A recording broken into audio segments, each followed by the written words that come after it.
Longevity isn't luck, folks. It's a lifestyle built on habits, culture, and intention. Welcome to Age with Intention podcast, where we explore how people around the world live longer, stronger, think clearer, and age with purpose. So today's guest is someone who truly bridges ancient wisdom with modern science. So Dr. Siva Mohan is an MD with 18 years in wellness space. She's also an author and deeply trained in Ayurveda through one of the world's leading authorities in Ayurvedic medicine.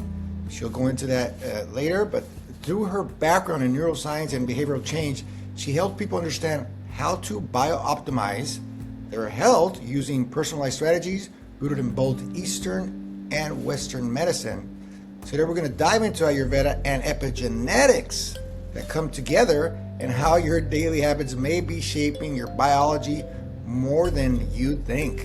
So I'm excited about that. Dr. Siva Mohan, welcome to the show. Thanks, Let's get started here.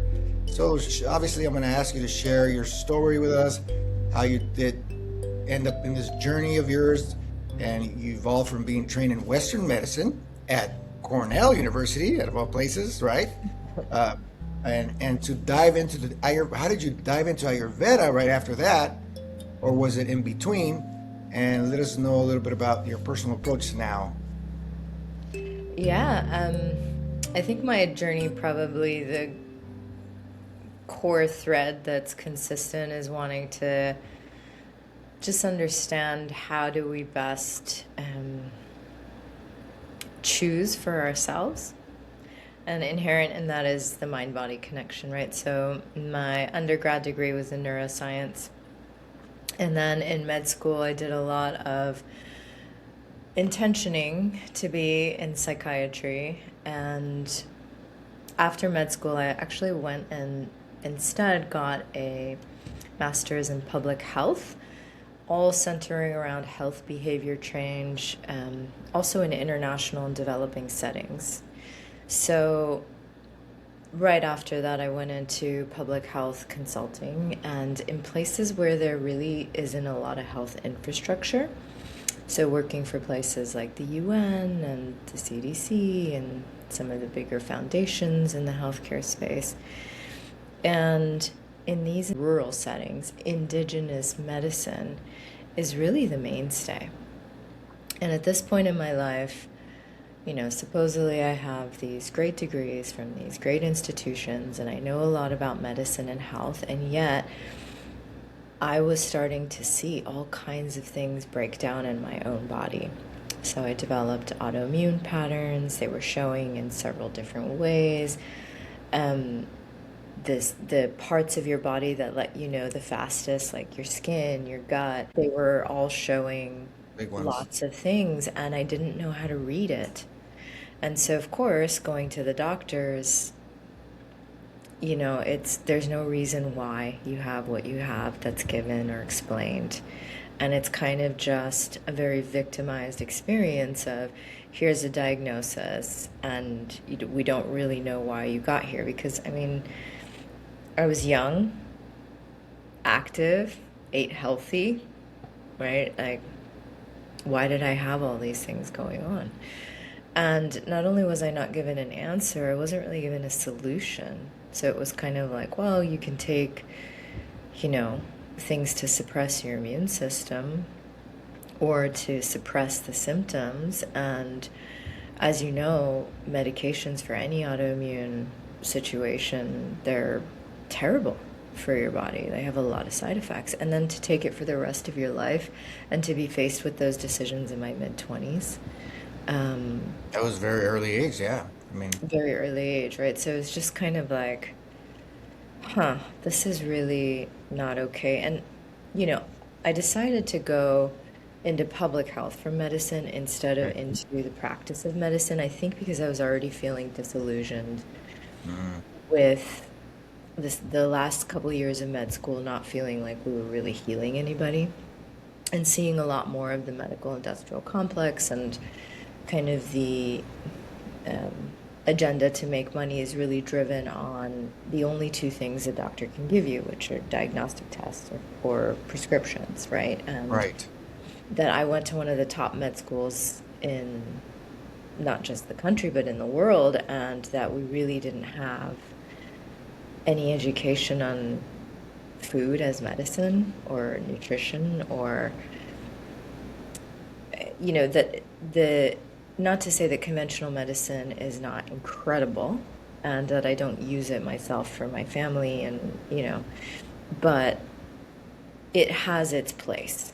Right. And what it does not do, we have to kind of do for ourselves, and so being exposed to all of these rural areas, all the women that I was working with would bring me teas and salves and remedies for, whatever my symptoms were, and they helped. And it was just so amazing to see that, like in South America and Africa and Europe and India, and it really got me very interested in natural healing modalities. And So obviously that's when it clicked, right? When you started seeing it, and it's all over the world. I love that your story is you went different places in the world, not just India, where Ayurveda came from. You actually experienced this all around the world, and it goes to say that you know what, nature already provided the simple things for us to, I'm not saying like you said, I'm not saying to replace Western medicine at all. No, I'm for it too. Look, I've gone under the needle plenty of times with knee surgeries, and they've done a wonderful job at taking care of me, stuff like that. But there comes a point where I think we need to return to self-regulation, like, really looking into self-care. Start from the home, because obviously there's an imbalance happening, and 70% of my clients and audience are women, and I hear the same stories so much, and it's just so much confusion out there. They never get any solution, like you said, and I mean, yeah, there's and self-care and self-agency, it's like, I think the majority of us know that we need that now. A lot of people are trying.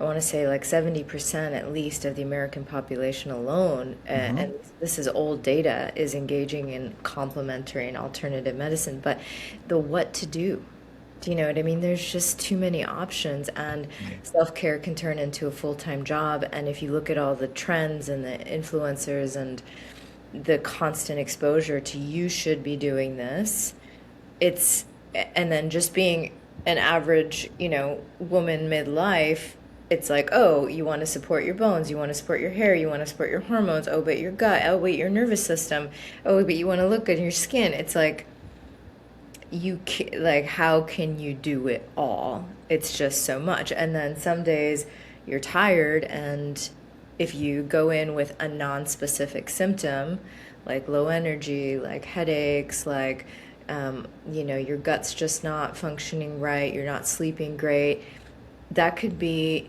labeled, it could be diagnosed as so many different things, and right, you could be given a prescription, and we don't necessarily have the root causes identified yet, and there's no clear strategy. And in my introduction, when you were saying, like, I think the whole path led me to, well, after studying Ayurveda, then studying bioenergetics, but it's all been around like that fundamental question of where am I at and what do I need? Because I think that's the only way it's manageable, is if it's really customized, right? Because if I right, just put myself right. in middle-aged woman, the amount of things that I will be suggested to take, and the likelihood that I'm going to be prescribed something for thyroid, perimenopause, weight loss, whatever, it is very high.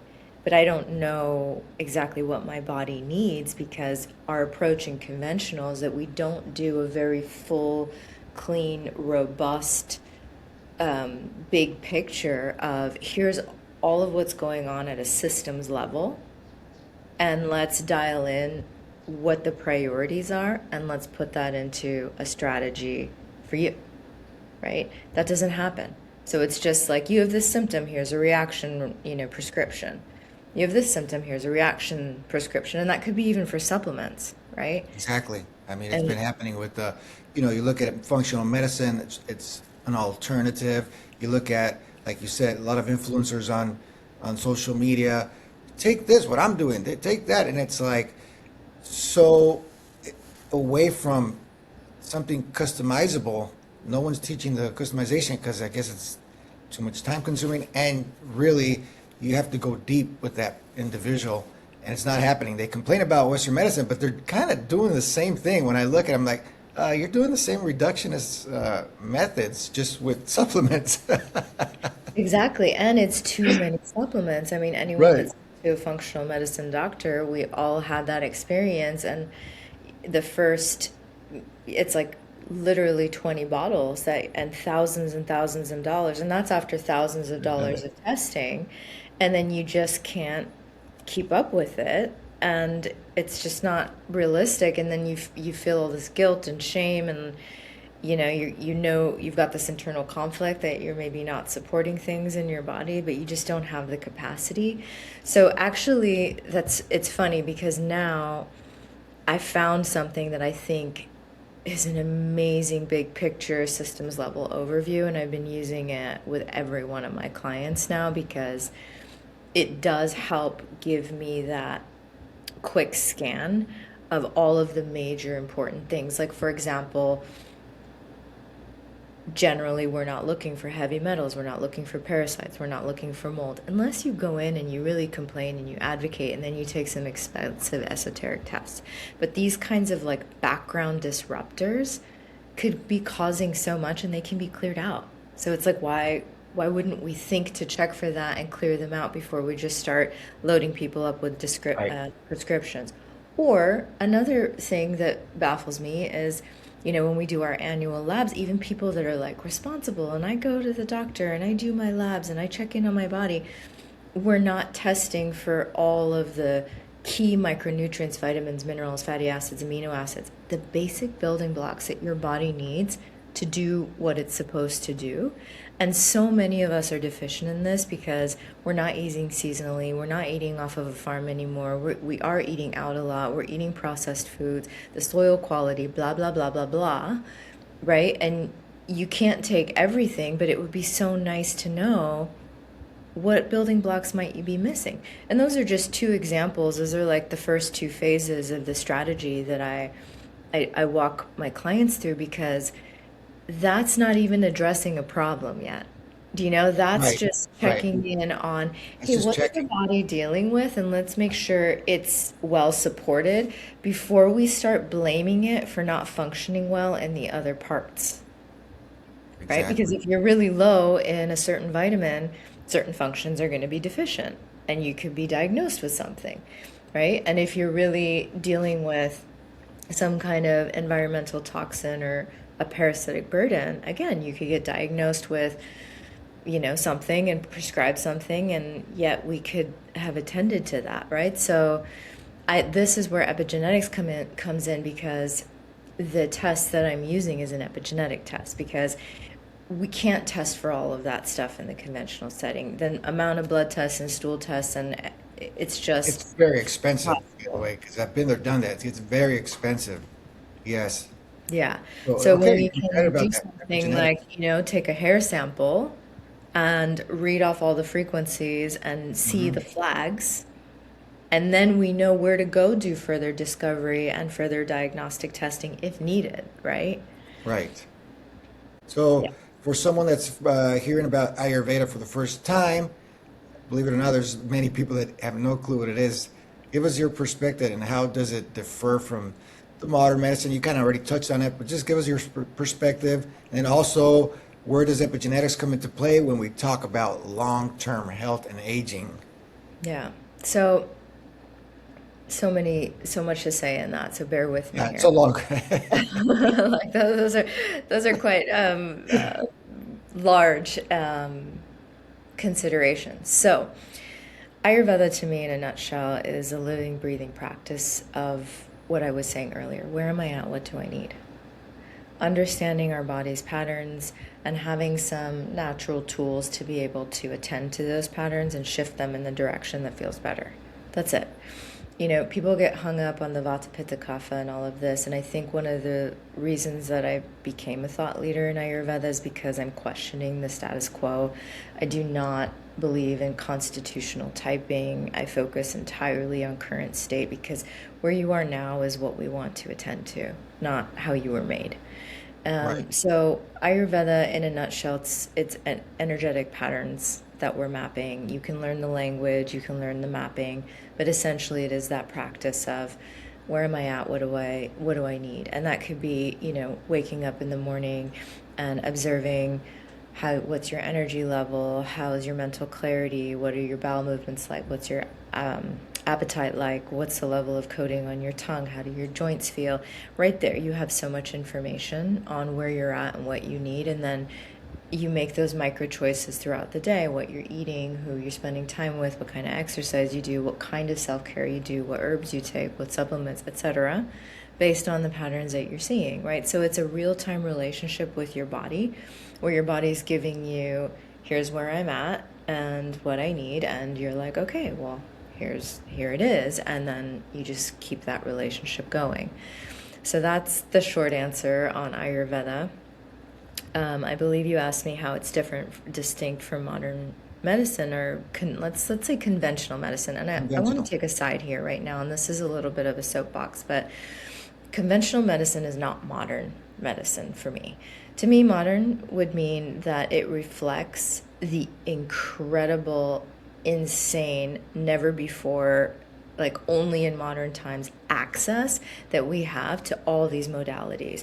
So to me, if I'm not curating a basket of, maybe sauna or maybe acupuncture or maybe, herbs or maybe these breathing practices, or, if I'm not curating that basket specifically for what we're dealing with, what we're attending to, what we're trying to heal, that's not modern, right? Like it's got to be that we're picking the best tools that we have Right. access to. That's modern medicine. So Hmm. let's say conventional medicine, the big difference is that we're all the same. We're Homo sapiens, we're the same species. Our bodies function in the same way, and so we're treated in the same way. In Ayurveda, we're all slightly unique. Yes, we're all the same species, but with very different patterns. And so, how we set up our lifestyles to thrive, our lifestyle habits, our self care, our foods, the way we live can be better tailored to better support us in that uniqueness, right? So, that's Right. one fundamental difference. The second fundamental difference is the self agency. To me, Ayurveda is that where am I at? What do I need? Relationship with yourself. And that relationship is sort of outsourced or handed over to the doctor in the conventional setting. Tell me what's wrong with me and what to do about it. You don't play very much of a role. Your observations of your body aren't really considered very much so in the process. And so that's a second fundamental difference. I think the third fundamental difference is that in Ayurveda, we're engaging in that relationship and the observation of the patterns to build awareness and then to apply the awareness. And that Right. is spiritual growth in the Vedas, right? So you can't separate your spiritual growth, your increase in awareness, or personal growth, changing behaviors based on that awareness, right? And your healing. You cannot separate that process. Whereas in the conventional setting, the awareness, the growth, and the connection to beyond ourself is sort of stripped away, um, to focus just on the gross matter, right? So those are the three key differences, I think, between Ayurveda and conventional medicine. Go ahead and give us an overview of epigenetics. Yeah, so the way I like to describe this, and we'll come back to how it relates to longevity. The way I like to describe this is your genes are like the given amount of information that's in the cell, right? We don't change that. So it's almost like it's all of the ingredients and the food that's in your kitchen, let's say. And epigenetics is what's actually cooking, right? So is it that you walk into the kitchen and what you're seeing is like beautiful aromas and everything's nice and tidy and the ingredients are, like really being engaged and used well? Or are you walking into the kitchen and the ingredients are not being used well? There's stuff rotting, it's dirty, nothing's really being cooked. Like you get the idea. So epigenetics is what we want to pay attention to because that's really a measure of our current state. If you want to correlate that with Ayurveda, that where are you at, right? So in Ayurveda, we can describe that in the language of imbalance patterns. In epigenetics, we tend to describe it in measures of cellular aging because ultimately degeneration is an aging process and stress is an aging process. They go hand in hand, right? And so the more your cells are like not getting what they need, exposed to toxic patterns, giving more than they're receiving, just like if you were like that in a relationship, exposed to toxic patterns, not really having your needs met, giving more than you're receiving, what happens to you? You become aged, degenerated, depleted, tired, stressed, scarred, all of that. And the same thing happens to our cells, right? Now we have all these fancy tests that like look for these measures of cellular aging to see how far, like, how depleted is the situation here, Right. right? And we can do that with many, many, many different ways, like, telomeric shortening, Telomeres, correct. methylation measures, mitochondrial function measures, polyphenols, blah, blah, blah, blah, blah, blah, blah. And they can calculate like a biological age. Personally, I'm really not a fan of any of that epigenetic testing because let's say your biological age turns out to be like 15 years older than you really are. That just feels terrible and you don't really know what to do about it. If you do one of these, 90,000 biomarker tests that a lot of the functional medicine doctors, of course, several hundred are going to come up off. And then you're flooded with how many things are wrong with you. And what to do about it, as we were speaking about earlier, is really just overwhelming and not realistic. So I landed on an epigenetic test that is more a scan of body systems that really focuses in on, and this is what's possible, right? Like the background disruptors, the environmental toxins and the parasites and all of that, the micronutrients, are there any deficiencies? Which systems are giving red flags?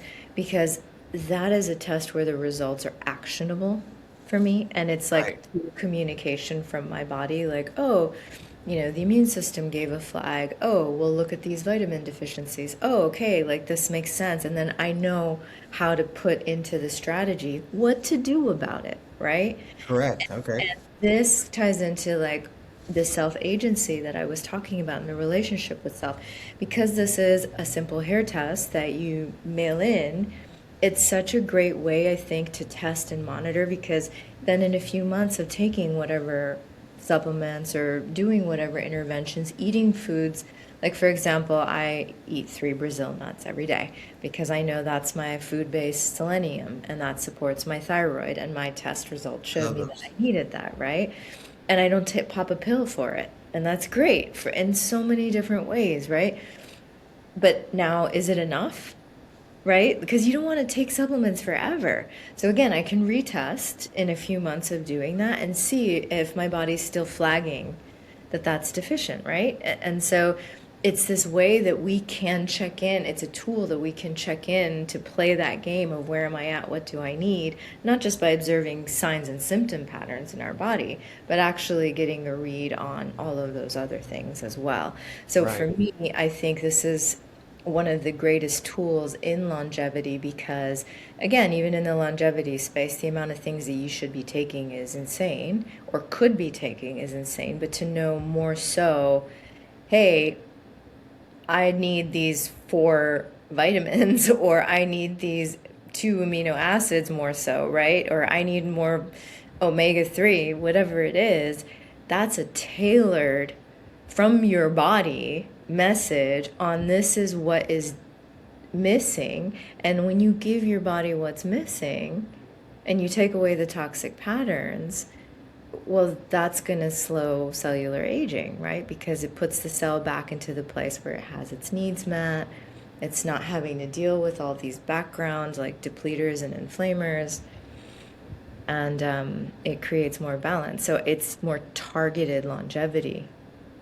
Right. And it's like you're creating subsystems of the system, yeah, right? So your biology now you have little subsystems there. You could, with the way you're doing it, it's easier than like I say, going into like these reductionist tests where it's too much, overwhelmed. Like, yeah, people do come out pretty much upset. Like when I was doing the functional medicine, they would come out like, I am a mess. And I'm talking these were athletes taking these blood tests that would go really, really deep into all of the minerals and vitamins that are depleted. Obviously, you're working out every day. You're going hardcore. Obviously, you're going to be depleted in magnesium, this and that. There's things you could do, but it wasn't solving other issues like you're saying with the epigenetics.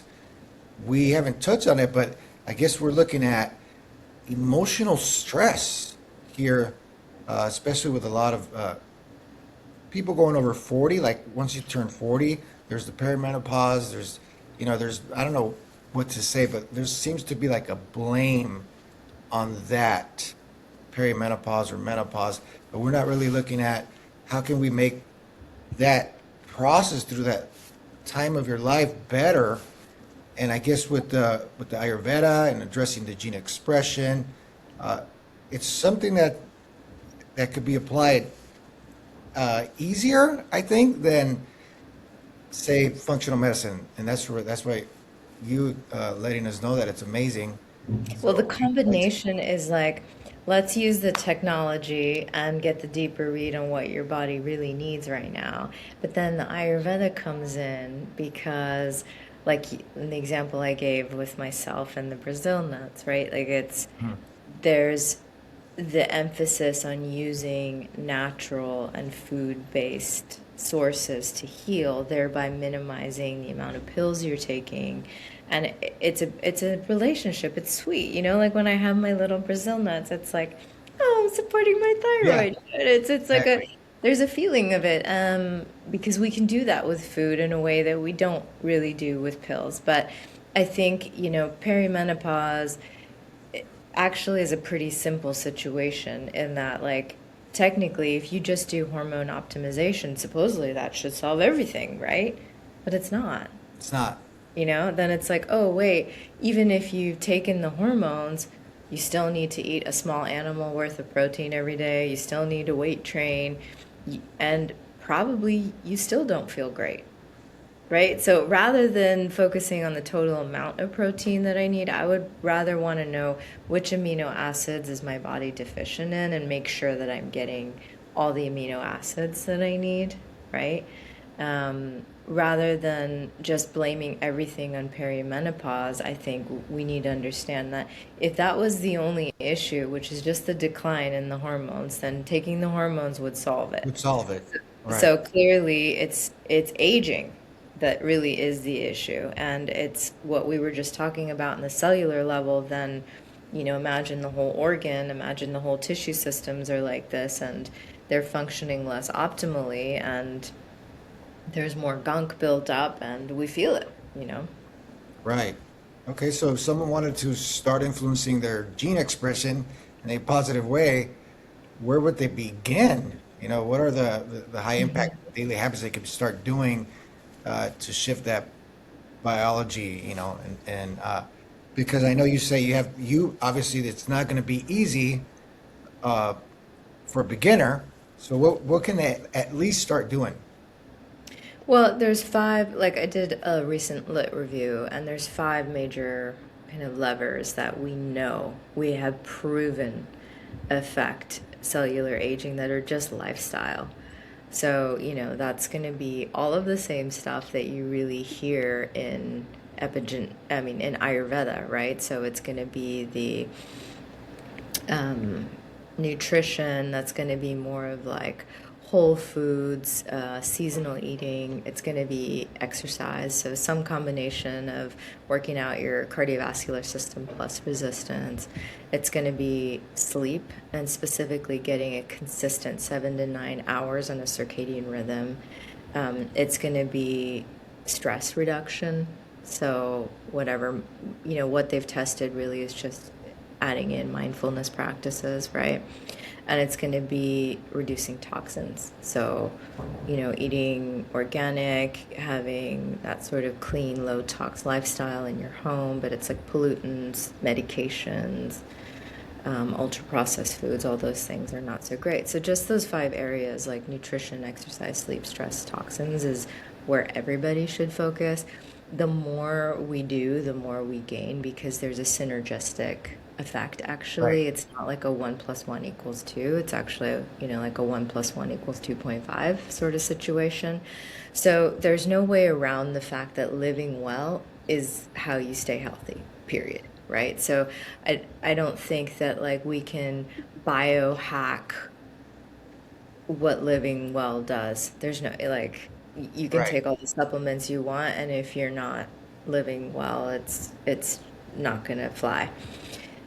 So if people wanted to just focus on the basics, but then like people are overwhelmed with that, like it's these 5 major areas, it's not rocket science, and they're still struggling Still with, but struggling. what do I do for my sleep? And like, oh Right. wait, but what do I eat still? And okay, well, but I can't change my job or my family, so the stress I can't, like, what do I do? And it's not that complicated, even if you just made a list of those 5 areas, like what's one step forward that you can make in each one of those areas and then focus on it for 2 weeks, build a new habit, and then pick your next area. But with all the information coming at us and the amount of distraction and overwhelm and lack of focus that happens with that amount of information and micro decisions that we're having to make every day, like people just aren't present with themselves to be able to do that process, So that's the other place to start is to just get an epigenetic test and see what your body system's level view is, and then use that to prioritize where you're Right. going, Yeah, I right? mean, there's constant stories coming out. I always get people calling me and asking me, "Hey, I went to the doctor. For example, I believe it's just emotional stress. I went to the U.S. doctors and they didn't come up with anything. Liver test, all kinds of tests, nothing. Went to Mexico and they did do a checkup on my digestion and found I have what is it, H. pylori they call it, and some ulcers in my stomach area. I go, what area? They couldn't pinpoint or tell the root. Obviously, no root cause, but she just walked out even more confused. And now I'm having to deal with, well, here's this medication here to kill the bacteria, but nobody talks to them about, like you're saying, epigenetics. Like, is this emotional stress? Is this link could be emotional stress, but there's no help in that. So I think dealing with Well, that. I will say I do offer help in that because Okay, I tell feel me. the same way. Like all of the big doctors are talking about emotional wellness is, really paramount to your health, but like no one tells you how. So Right. I created a model.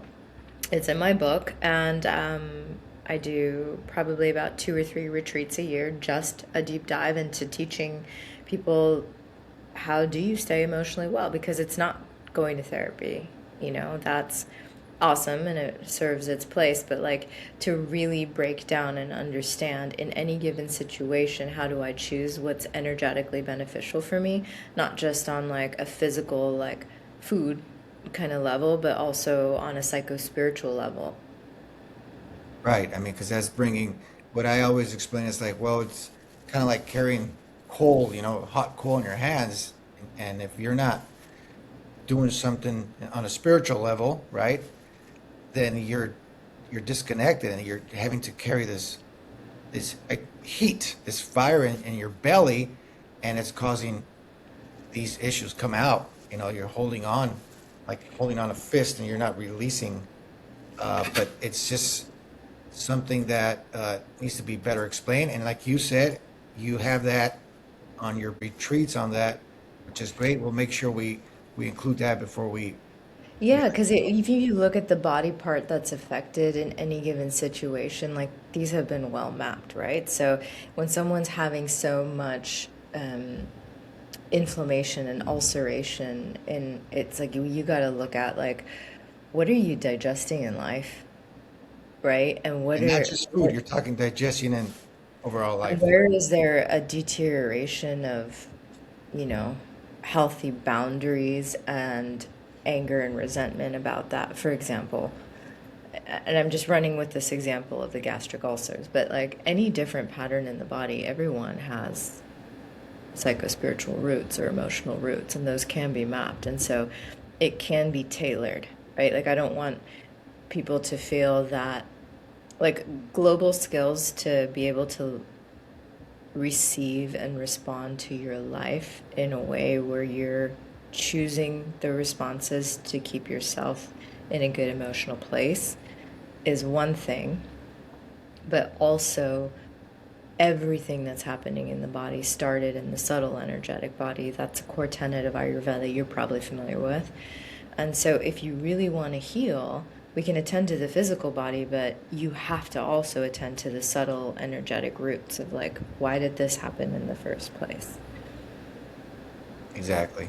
Yeah, that's why I like to say I call it alignment. Well, I picked it up somewhere. Don't ask me where, I forgot, but alignment before anatomy. We're not looking at that. We're going straight for the physical, right? Yes, movement's important. Yes, physical things like diets are important, but we're missing that alignment. We're not being taught that, by the way. So that's one thing. Well, it's powerful stuff you have there, and I'm going to make sure everybody has access to your books, your website. We'll leave that before we leave, but I'm going to ask you some rapid fire questions Yeah, sure. before we wrap up that I like to ask all my guests. And it's a rapid fire round, quick answers, first instinct, no overthinking, just shoot, all right? Shoot from the hip. So let me ask you, sunrise or sunset for you? Sunrise. Okay. Dance or sing? Dance. Please. Dance, great. Coffee, tea, or matcha? Coffee.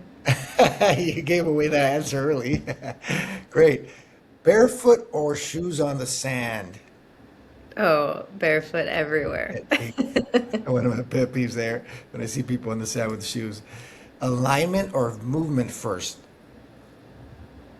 Oh, what you mean in the body?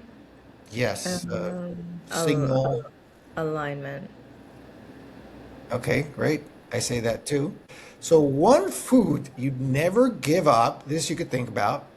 One food you'd never give up, besides the basil, I mean, the Brazil nuts. Chocolate. Ooh, chocolate. Dark chocolate?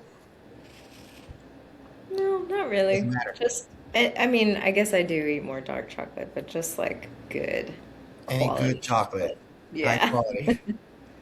What's a health myth that drives you crazy? The dosha quiz. The Doja quiz. It's over. I think it's over. I changed mine, called it the biotype questionnaire.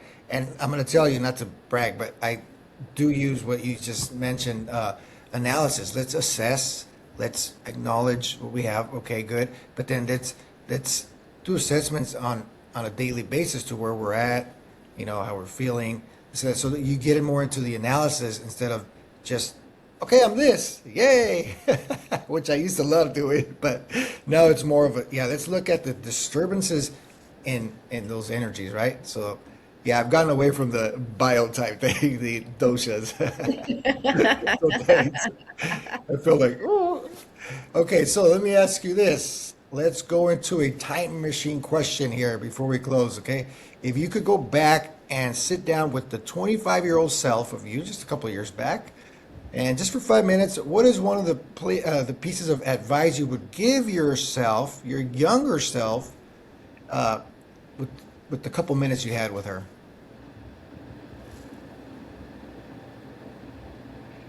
Probably that nothing's really worth getting activated over, and to be more in my instinct than in my brain. Hmm. Okay. That's very powerful there, in your Yeah. instinct than in your brain. Okay. And well, that's a powerful response there because you're showing people that, basically, I guess it's biology isn't fixed. It's something that, you're influencing every single day through habits, like you're saying with epigenetics, through our environment and I guess our choices, right? And we understand that. Uh, I guess that helps us kind of take our power back. That's kind of what I want. I want us to get our power back and not be so easy at giving it away. That's kind of what I want to get to with people. Yeah. Yeah. Uh, yeah, go ahead. We've been taught to do that since kindergarten, right? So, I mean, why is it that we don't have in schools, we're not teaching, we're all human beings. Why are we not teaching kids from a young age to like observe their bodies and observe what's going on and understand, you know, did you sleep well? Did you go poop this morning? Like, is your pee clear? Like, just there's so much that is just such basic relationship with yourself as a human having a body and how Right. it functions that we could easily be teaching kids from day one so that it's not this like, oh, now you have to learn how to do that in middle age once you start having problems. We're in the guys. I mean, that's why they say, you act like a little kid. Well, we weren't taught. We started becoming little kids at 40 or 50. It's like, what's going on here? We should have learned this way from the start.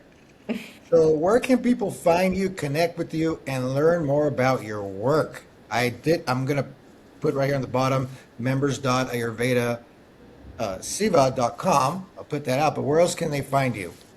Yes, so my website, ayurvedabysiva.com, will obviously there's Instagram where we met. That's Uh, right. Instagram. I'm the Mohan method, and the Mohan method is my personal strategy framework now. Okay. And I'm on Substack. So why don't we just give you all the links? I think what would be really cool is to offer listeners I have a free 15-minute video that really breaks down epigenetics fully in case they're Oh, sure. interested. It'll be a good one. Um, yeah, and I can give them a link to the test too in case anyone's interested in that. So I think those would probably be the top two resources. We did touch on emotional wellness as well. I have another freebie there, which is like a free sort of mini class breaking down really what is emotional wellness. That's a good place to Right. start. So we'll give you those two freebies, the link to the test and the link to my social. Awesome. All right. Looking forward to that. Everyone's going to get a hold of that. So I know your time is very valuable. So I want to thank you once again for joining me today. Very valuable stuff. Obviously, we could go forever on this, but we got to give you your time back. So those of you that are listening, again, longevity isn't something you chase later in life. It's something you build daily. If this episode gave you a new perspective, share it with someone who you believe needs it. We all need it, I believe. I'm going to leave the links for everything that she just mentioned here. And again, remember, aging isn't the problem. It's aging without an intention that's the problem.